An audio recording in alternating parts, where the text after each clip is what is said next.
Assalamualaikum warahmatullahi wabarakatuh. Perkenalkan, nama saya Adinda Mutiara Widyasista. Saya mahasiswa baru UIN Maliki 2021 dari Perbankan Syariah. Di sini saya akan menyampaikan hasil resum saya PBAK Day 1 dan hari kedua.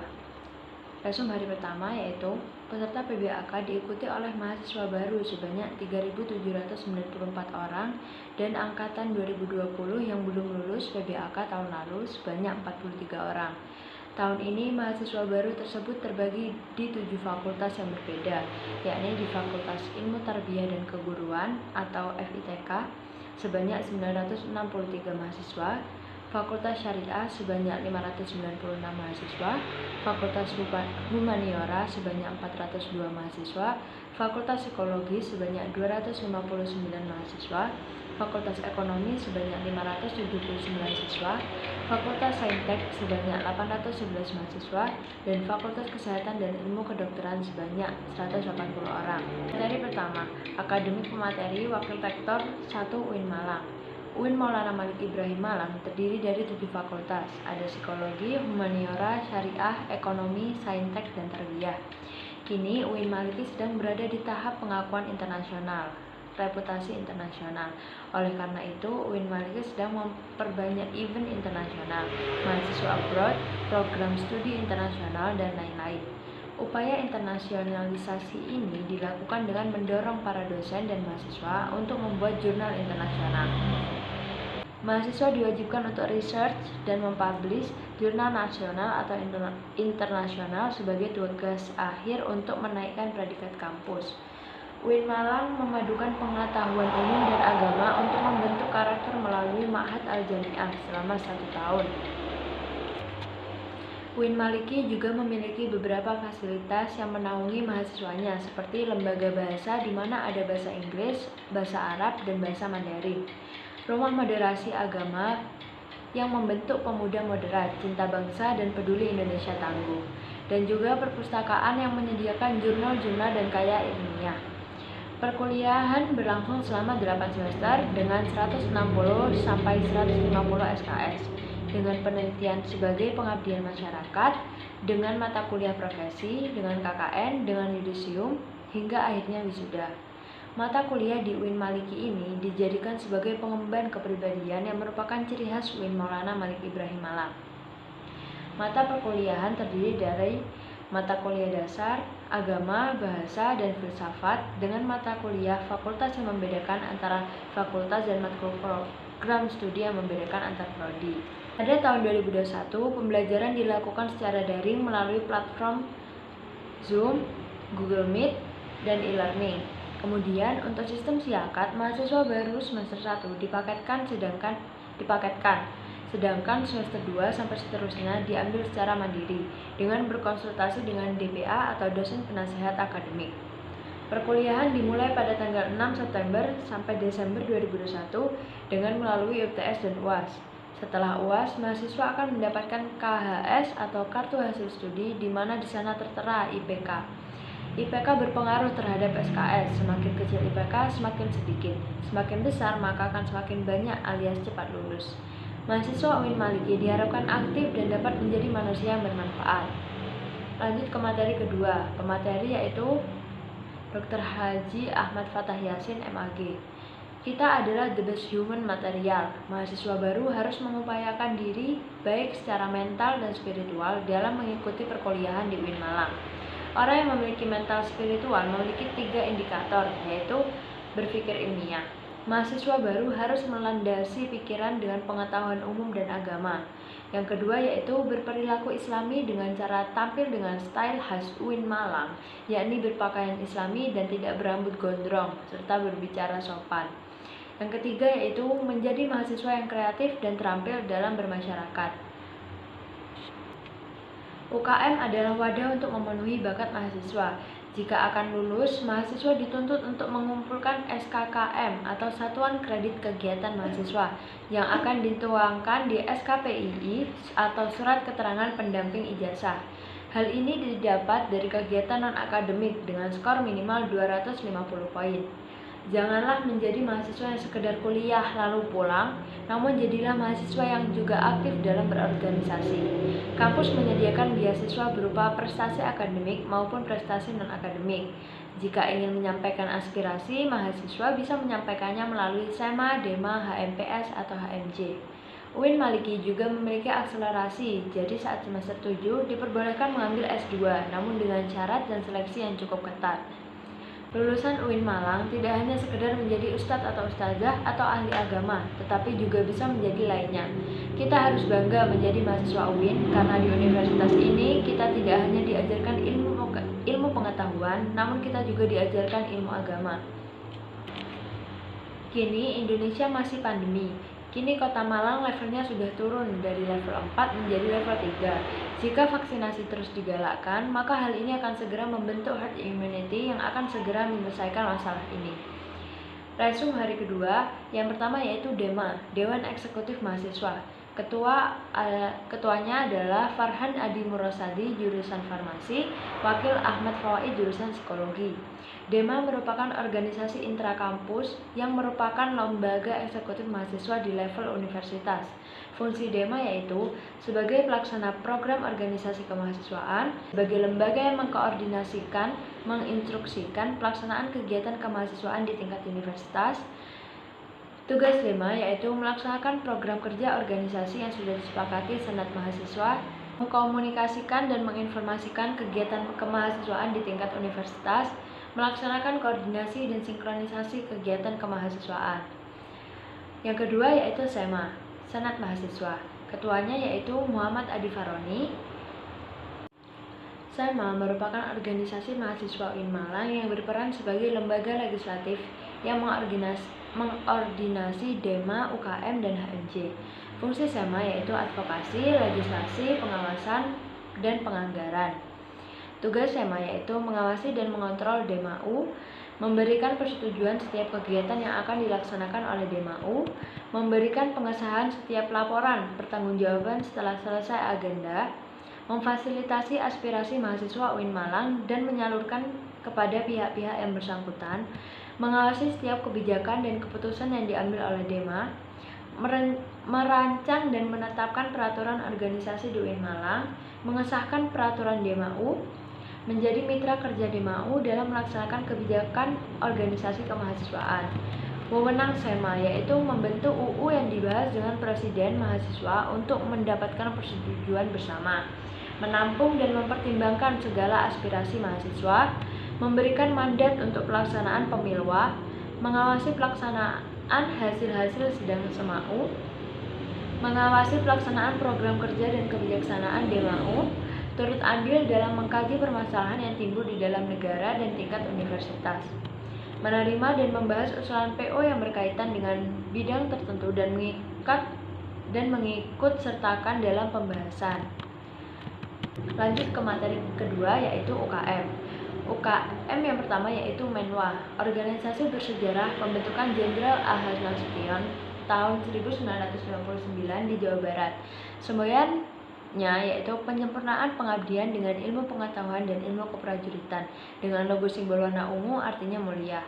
Fungsi resimen mahasiswa yaitu mewujudkan sikap bela negara di ranah mahasiswa, menciptakan konduktivitas kehidupan mahasiswa, dan lain-lain. Logo ada dua yaitu logo Mahasurya Provinsi dan Wira Cakti Yuda UINMA. Arti lambang Wira Cakti Yuda 811, 8 artinya Kodam Brawijaya, dan 11 urutan resimen mahasiswa Sejatim. Wira Cakti Yuda bermakna prajurit atau pemimpin yang sakti. UKM yang kedua yaitu Pramuka. Racana Maulana Malik Ibrahim Dewi Chandra Wulan 2021 berlandaskan ulul albab dan pemangku adat. Salah satu visinya yaitu mengamalkan nilai kode kehormatan dalam kehidupan sehari-hari. Program kerja yaitu Anjang Sana, Kwarcap, Kwarda, dan Kwarnas, Perkemahan Wirakarya, Temu Alumni atau Family Gathering, Musyawarah Pandega. Tugas yaitu rapat kerja, rapat bulanan, rapat internal bidang, rapat anggota, rapat triwulan, welcome party, logbook dan memo, dan lain-lain. Salah satu dewan yaitu OPS Diklat. UKM yang ketiga yaitu UKM PMI, bergerak di bidang kemanusiaan, kekeluargaan, dan kemanfaatan. Didirikan Pak Zainal Abidin dan Pak Mustafa pada bulan November 1990. Lambangnya burung Raja Wali, program kerja pengurus inti, rapat bulanan, kartu kendali, pengukuhan angka, Mustafa 29, dan Disnatalis. UKM PMI memiliki 6 bidang, yaitu sosial keagamaan, dikten, pendelagan. UKM PMI ada 6 bidang, yaitu sosial keagamaan, dikten, rutang, kesehatan, penelitian pengembangan, dan humas.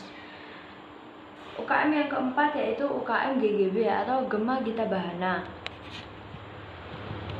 Gema Gita Bahana baru berumur 6 tahun, mengurus pengembangan bakat di bidang suara, memiliki 8 prestasi minimal tingkat provinsi.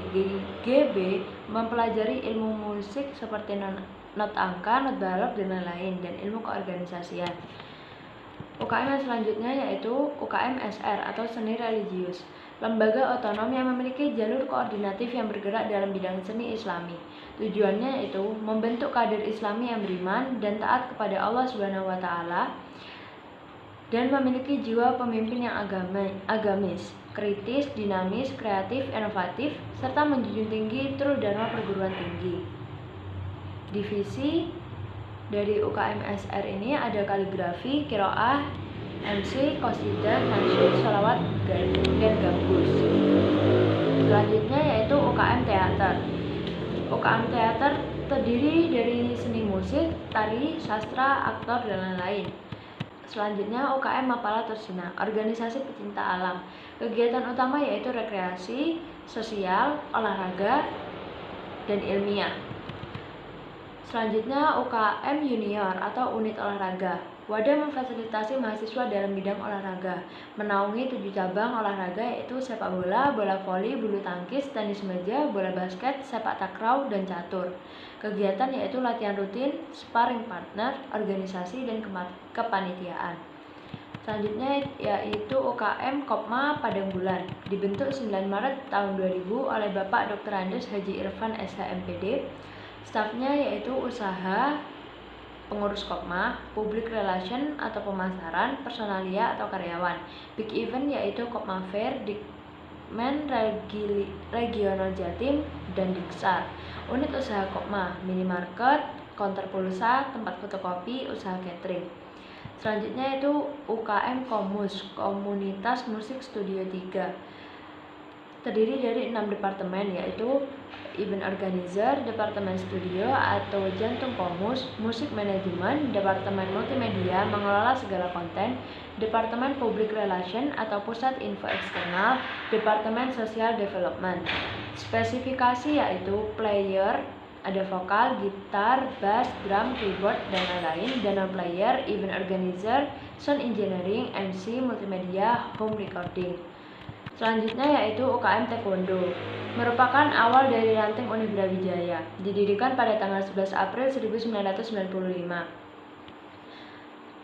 Tatap muka seminggu 5 kali, yaitu pada malam Rabu, malam Kamis, malam Jumat, malam Sabtu, dan Sabtu pagi. Agenda rutin yaitu try-in, gasuku, diklat, dan diklat. Selanjutnya itu UKM Jepret Club atau JC, klub fotografi yang tidak fokus hanya pada satu bidang, namun mempelajari di bidang videografi. Anggota UKM Semalang Raya. Moto, aku ada untuk mengabdikanmu, bersamamu kulihat dunia nyata. Kegiatan, diklat, pameran, hunting besar. Selanjutnya UKM Simfoni. Platform Simfoni FM. Program harian Simfoni Morning Show, Free Time, Fresh and Relax, Hai Indonesia, Mizan Muslim Zaman Now, Halo Kampus, Freeline. Program mingguan Simfoni Weekend Show, Debak, Simfoni Soccer, Fresh Sunday, Top Chart, Soda, Dairy Mami, English Day, Yaumul Arabi. Program unggulan yaitu Off Air ada Simfoni Indie World Award atau Station, On Air ada Daily Program dan Weekly Program. UKM selanjutnya yaitu UKM LKP 2M, Lembaga Kajian Penelitian dan Pengembangan Mahasiswa, berdiri pada tanggal 1 Juli 1999. Biro-biro LKP 2M yaitu kajian, melatih nalar melalui kajian, penelitian, melatih memiliki kemampuan menulis naskah riset dan lain-lain, dan keorganisasian. LKP2M telah mengikuti berbagai perlombaan hingga kancah nasional. LKP2M aktif menulis dan membuat karya baik secara nyata dalam buku maupun di media sosial. Selanjutnya yaitu UKM UAPM Inovasi. Unit kegiatan mahasiswa yang bergerak di bidang jurnalistik, didirikan pada tanggal 21 Maret 1986 di Malang. Visinya yaitu memihak kesadaran nurani. Filosofi teks UAPM melambangkan independensi. Produknya yaitu Q-Post, berupa koran kumpulan isu ranah kampus, dan majalah berupa majalah tahunan berisi depth news yang kritis analitis. Agenda rutin yaitu diklat tingkat dasar, upgrading skills, jurnalis camp, sekolah filsafat, rapat akhir tahun, diskusi rutin. Materi yang ketiga yaitu kebangkitan bangsa menuju Indonesia tangguh. Pembicara yaitu Bapak M. Hasanuddin Wahid, anggota DPR RI.